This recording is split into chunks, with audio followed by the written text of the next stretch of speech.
نماز تسبیح یہ بھی ان مسائل میں سے ہے جن پر عام طور پر دینی طبقہ بڑے جھگڑے کرتا رہتا ہے اور ایک دوسرے کے خلاف بیان بازی اور فتویٰ سازی کرتا رہتا ہے.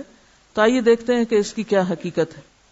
عبداللہ بن عباس رضی اللہ عنہ سے روایت ہے، نبی صلی اللہ علیہ وسلم نے عباس بن عبد المطلب رضی اللہ عنہ سے فرمایا، یا عباس یا اماہ الا اعطیک الا امنحک الا احبوک الا افعل بک 10 خصال اذا انت فعلت ذلك غفر اللہ لک ذنبک اولہ وآخرہ قدیمہ وحدیثہ خطأہ وعمدہ صغیرہ وکبیرہ سرہ وعلانیتہ 10 خصال ان تصلی 4 رکعات تقرأ فی کل رکعۃ فاتحة الکتاب وسورة فإذا فرغت من القراءة في أول ركعة وأنت قائم قلت سبحان الله والحمد لله ولا إله إلا الله والله أكبر 15 مرة ثم تركع فتقولها وأنت راكع 10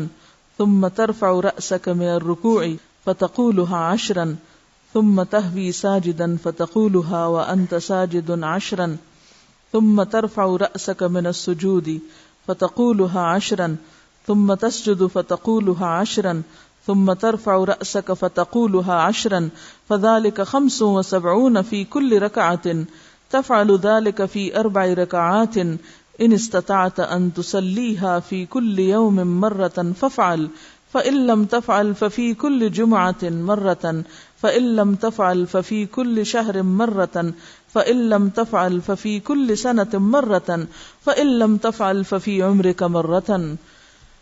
اے چچا جان عباس، کیا میں آپ کو کچھ عطا نہ کروں؟ کیا آپ کو کچھ عنایت نہ کروں؟ کیا میں آپ کو کوئی تحفہ پیش نہ کروں؟ کیا میں آپ کو 10 اچھی خصلتوں والا نہ بنا دوں کہ جب آپ یہ عمل کریں تو اللہ تعالیٰ آپ کے اگلے پچھلے پرانے نئے انجانے میں اور جان بوجھ کر کیے گئے تمام چھوٹے بڑے پوشیدہ اور ظاہر گناہ معاف فرما دے.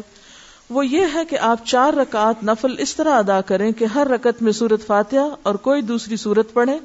جب آپ اس قرات سے فارغ ہو جائیں تو قیام کی حالت میں ہی یہ کلمات 15 بار پڑھیں، یعنی قرات کر کے سورۃ الفاتحہ پڑھ کے سبحان اللہ والحمد للہ ولا الہ الا اللہ واللہ اکبر. پھر آپ رکوع میں جائیں، تسبیحات رکوع سے فارغ ہو کر رکوع میں ہی ان کلمات کو 10 بار دہرائیں.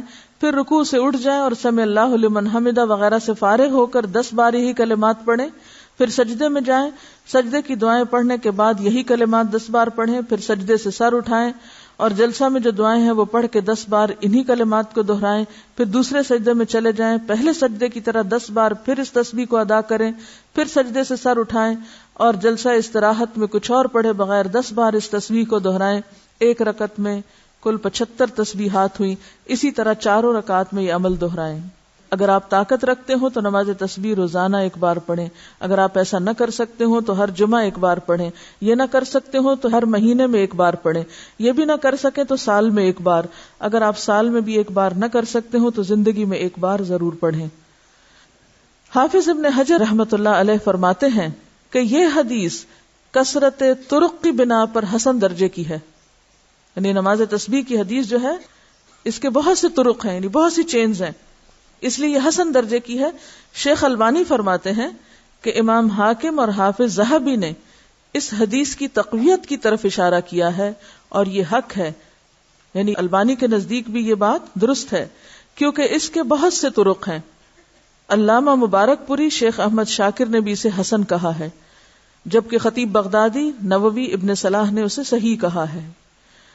بعض اوقات صحیح لغیر ہی ہوتی ہے، یعنی ایک چین میں اگر ایک چیز کی کمی تو دوسری میں وہ نہیں، تو ایک کی کمی دوسرے نے پوری کر دی تو وہ حسن کس درجے پہ آ گئی؟ صحیح کے. لیکن وہ صحیح لذاتی ہی نہیں بلکہ لغیر ہی ہے، یعنی خود سے صحیح نہیں تھی بلکہ دوسری چین نے اس کو صحیح بنا دیا. نماز تسبیح میں تسبیحات تشہد میں التحیات سے پہلے پڑھیں بخلاف دوسرے ارکان کے. ٹھیک ہے، باقی تو یہ نا سورۃ فاتحہ وغیرہ پڑھ کے تلاوت کر کے پھر تسبیح پڑھیں. اسی طرح سجدے کی تسبیح پڑھ کے پھر یہ تسبیحات پڑھیں، سمع اللہ لمن حمدہ کہہ کے پھر تسبیحات پڑھیں، سجدے کی تسبیح پڑھ کے پھر یہ تسبیحات پڑھیں. اسی طرح دوسرے سجدے سے اٹھ کے پڑھ کے پھر اٹھیں. لیکن تشہد میں آپ کیسے پڑھیں؟ تشہد سے پہلے بخلاف دوسرے ارکان کے. نماز تسبیح کے بعد پڑھی جانے والی دعا کی سند سخت ضعیف ہے، معلوم نہیں وہ کون سی دعا ہے، میرے علم میں تو نہیں، بہرحال جو بھی لوگ کو خاص دعا پڑھتے ہیں وہ ضعیف ہے۔ اس کے راوی عبد القدوس بن حبیب کو حافظ ہیثمی نے متروک اور عبداللہ بن مبارک نے کذاب کہا ہے۔ یاد رہے کہ اس حدیث شریف میں نماز تسبیح کو باجماعت ادا کرنے کا ذکر نہیں ہے، صرف انفرادی عمل کے طور پر نبی صلی اللہ علیہ وسلم نے اپنے چچا جان کو اس کی ترغیب دی ہے، لہذا جو مسلمان نماز تسبیح ادا کرنا چاہے اسے چاہیے کہ پہلے نماز تسبیح کا طریقہ سیکھے، پھر اسے تنہائی میں اکیلا پڑھے۔ یہ رویہ بھی انتہائی مہلک ہے کہ بندہ فرض نمازوں پہ تو توجہ نہ دے مگر نماز تسبیح ادا کرنے کے لیے ہمہ وقت بے تاب رہے۔ لہذا فرض نمازوں کے تارک کو پہلے سچی توبہ کرنی چاہیے، پھر وہ نماز تسبیح پڑھے تو اسے یقیناً فائدہ ہوگا، کیونکہ فرض قضا کر کے نفل پڑھنے میں فائدہ نہیں ہوتا۔ نفل اس وقت فائدہ مند ہوتے ہیں جب آپ فرض بھی پڑھ رہے ہو، تو بہت سے لوگ فرض تو پڑھتے نہیں اور کبھی کبھی صلاۃ و تسبیح پڑھ کے سمجھتے ہیں کہ سارے فرض ان کے ادا ہو گئے، جبکہ ایسا نہیں، فرض اپنی جگہ فرض ہے، ٹھیک ہے۔ کسی نے مجھ سے اس پہ بات کی کہ آپ کیوں اجازت دیتی ہیں لوگوں کو تسبیح نماز پڑھنے کی، تو اس میں نے ان سے کہا کہ حدیث کے اس طرح روایات یعنی چین موجود ہیں، اور میں نے کچھ میرا خیال ہے 10 12 13 سال پہلے ان روایتوں کو بھی جمع کیا تھا۔ یعنی یہ جو ابو داؤد کی روایت ہے نا، تو ابو داؤد کی ایک شرح ہے عون المعبود، تو یہ جو شروحات ہوتی ہیں نا حدیث کی کتابیں، جیسے بخاری کی فتح الباری ہے، تو جب آپ کسی حدیث کی شرح وہاں پڑھتے ہیں تو اس میں آپ کو دوسرے طرق بھی مل جاتے ہیں، یعنی آپ کو اور چینز بھی مل جائیں گی کہ یہ حدیث ان الفاظ کے ساتھ فلاں نے روایت کی، اس کے ساتھ فلاں نے کی، فلاں نے تو عون المعبود میں اس کی جو باقی چینز تھی وہ موجود تھی، وہ میں نے اپنی ڈائری پر ایک نوٹ کر لی، جب کبھی مجھ سے کوئی سوال کرتا تو بتا دیتی۔ تو مجھ سے کسی نے حجت کی، ٹھیک ہے آپ نے حضرت عباس کو بتائی تھی، خود تو نہیں پڑھی تھی، مجھے یہ بتائیے کہ کیا آپ کا بتانا کافی نہیں، یہ کوئی دلیل ہے؟ دوسری بات یہ کہ بعض اوقات جماعت سے بھی لوگوں نے پڑھی، اور جن پڑھانے والوں میں میں خود بھی شامل تھی، اگرچہ اب میں اس کو بہت عرصے سے بالکل ترک کر چکی ہوں، کیونکہ افضل یہی ہے کہ جماعت سے یہ چونکہ نہیں پڑھنے کو کہا گیا تو نہ پڑھی جائے، اگرچہ کئی نفل نمازیں جماعت سے بھی پڑھی جاتی ہیں جس میں نماز تراویح بھی ہے اور کچھ اور، لیکن اس کے باوجود کہ جماعت سے اس کا بہت اہتمام کرنا جو ہے ایک نئی بدعت کو رواج دینے کے مترادف ہو جائے، کیونکہ لوگ اس میں پھر خود نہیں گن سکتے، نہیں پڑھ سکتے، تو بعض اوقات وہ آسانی سمجھتے کہ چلو، اور بعض لمبی نماز اکیلے پڑھنے مشکل ہوتی، سب کے ساتھ مل کے پڑھنے، تو اس کے لیے بھی جس کو سامنے رکھ کے میں عمل کرتی تھی وہ یہ کہ نفل نماز چونکہ جماعت سے پڑھی گئی ہے اور یہ بھی ایک نفل نماز ہے تو کوئی حرج نہیں اگر کوئی جماعت سے بھی پڑھ رہا ہے، لیکن پھر بھی بہتر یہی ہے کہ آپ الگ پڑھیں، اور کم از کم مجھ جیسے لوگ اس چیز کو اتنی ہوا نہ دیں۔ جب تک اس بات کا مجھے نہیں علم تھا کہ زیادہ پسندیدہ یہ ہے، اس وقت تک میں خود اس کو جماعت سے پڑھاتی بھی رہی ہوں اور پڑھتی بھی رہی ہوں، تو افضل کیا ہے، اکیلے پڑھیں۔ لیکن ایک بات یاد رکھیں، بعض اوقات لوگ صرف نماز تسبیح پڑھنے کے بہانے آ جاتے ہیں اور پھر آپ ان کو جو چاہیں سکھا لیں۔ مجھے اچھی طرح یاد ہے کہ جب میں نے تبلیغ کا عام کام شروع کیا تو ابتدا میں ہم نماز تسبیح کی دعوت دیتے تھے، تو کہتی ہوں کہاں سے لوگ آ جاتے تھے، آپ سوچ ہی نہیں سکتے، اور جب وہ آ جاتے تھے میں ان کو بٹھاتی تھی، میں کہتی تھی یہ نفل ہے، پہلے فرض پورا کرو۔ وہ کہتے تھے کیا؟ میں کہتی تھی علم حاصل کرنا فرض ہے، پہلے درس کریں گے پھر تسبیح پڑھیں گے، اور اس طرح الحمدللہ اس علم کے شوق میں پھر بہت سی اچھی باتیں انہیں سکھائیں، کرتے کرتے لوگوں کو نماز تسبیح تو بھول گئی اور درس یاد ہو گئے، سیکھنے سکھانے کا سلسلہ۔